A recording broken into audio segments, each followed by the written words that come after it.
Hello, I am Jude Jason Jacob, URK19 series 1129. Today we are going to see operating system lab.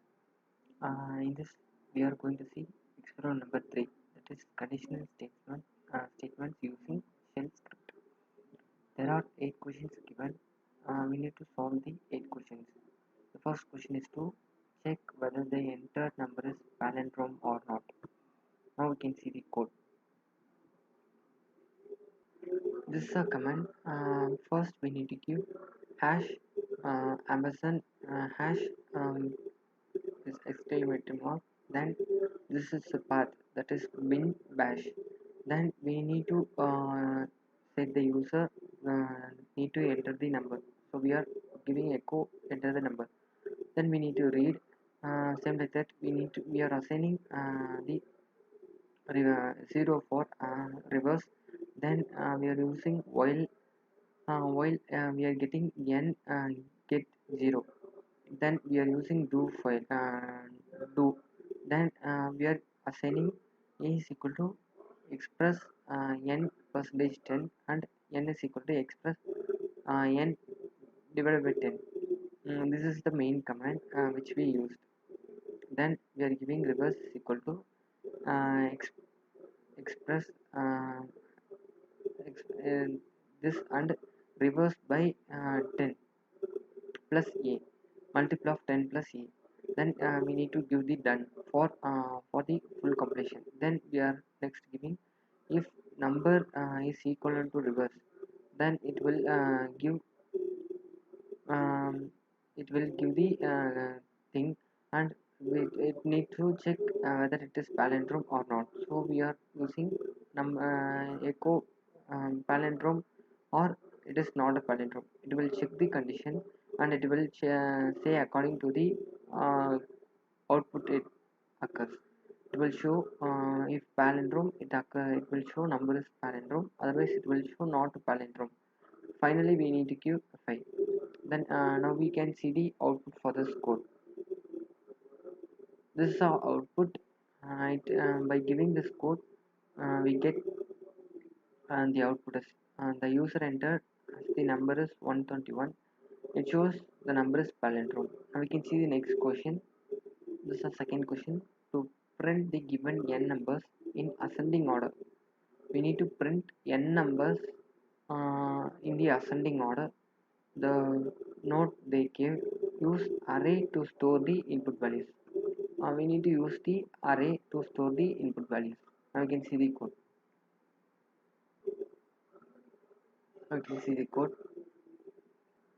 This is a command. First we need to give hash exclamatory, this is a path, then bin bash. We are assigning array, that is 10 5 48 62 16. This is the array values. Then we need to get the array, so we are using echo is to show the user what the thing we need to say. It will show array in original order. This is the array which is in original order we are saying to the user. Then we are assigning the array, that is this is the array we are assigning. Then we are using for loop. In the for loop we are giving I is equal to 0. The starting value of I is 0. Then the condition check whether till the 4, because we are giving less than 5, so till 4 it will be working and increment will be done. Then we are using do loop. I For loop of I is outer loop and for loop of j is inner loop. We are giving do loop. Then we are using another one for loop. In this we are using j is equal to 0, j less than 5 minus I minus 1. Then incrementing. Then we are using another one do loop. Then we are using if else statement. If array of j gets array of j plus 1, then it will do this thing, that is temp is equal to array of j. It will get the value of array of j. It will store in temp. Then array of j will be getting another the temp will get the array of j value, and array of j will get the array of j plus 1 value, then it will be interchanged.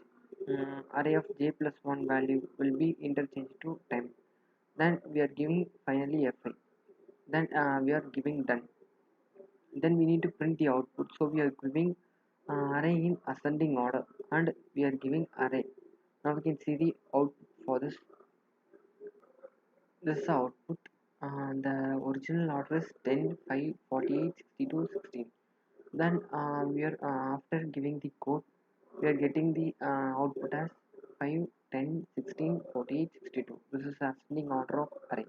Now we can see the next question. This is the third question. To print the given n number in descending order. Same like that, we need to give the descending order for this array.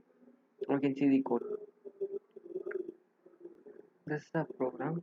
The array is given. This is array of 10, 5, 48, 62, 16. In this, we need to give the descending order for this array. So we are using this is the same thing which we seen before. These are the same. Here we are doing small changes. That is for loop I is equal to 0, then I less than 5. It will be same. The change is done is here is the change is done. The change is done is minus lt is given. Array of j minus lt, then array of j plus 1. Then the temp is temp get the array of j value. Then array of j value will get the array of j plus 1 value. Then array of j plus 1 value will store the temp value. Then it will print the array in the descending order. Now we can see how this works. This is the output. By giving this that code, we can get the output. The original array is 10, 5, 48, 62, 16.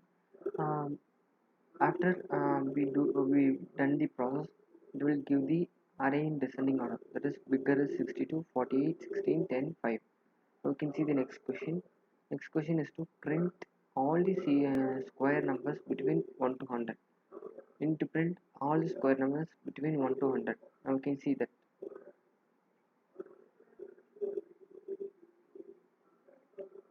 We can see we are giving the information to the user. The square numbers between 1 to 100 are. This is the code. We are using for I is equal to 1. We need to give the 100 square numbers 1 to 100. So we are using I less than or equal to 100. Then incrementing, it will increment until the I get 100. Then this is the main thing. T is equal to I into I. That is square of number means I into I. Will square. Then we are giving the condition.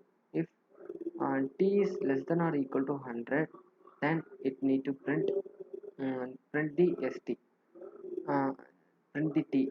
It will print if the t value is 1 means it will print 1 into 1, it will print 1. Now we can see the output for this code. This is the output. It will print the square of numbers 1, 4, 9, 16, 25, 36, 49, 64, 81, 100. It will print all the things. Now we can see the next question. This is the fifth question. To find the sum of multiples of 3 and 5 below 1000.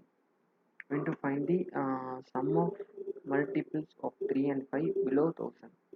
Now you can see the code. This is the code. In this we are giving sum is equal to 0 for I is equal to 1. We need to check till 1000. So we are giving I less than or equal to 1000. Then increment.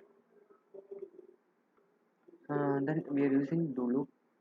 Do if I is percentage, that is the multiple of 3 we need to check, and multiple of 5. So we are giving division symbol. I division 3 is equal to 0.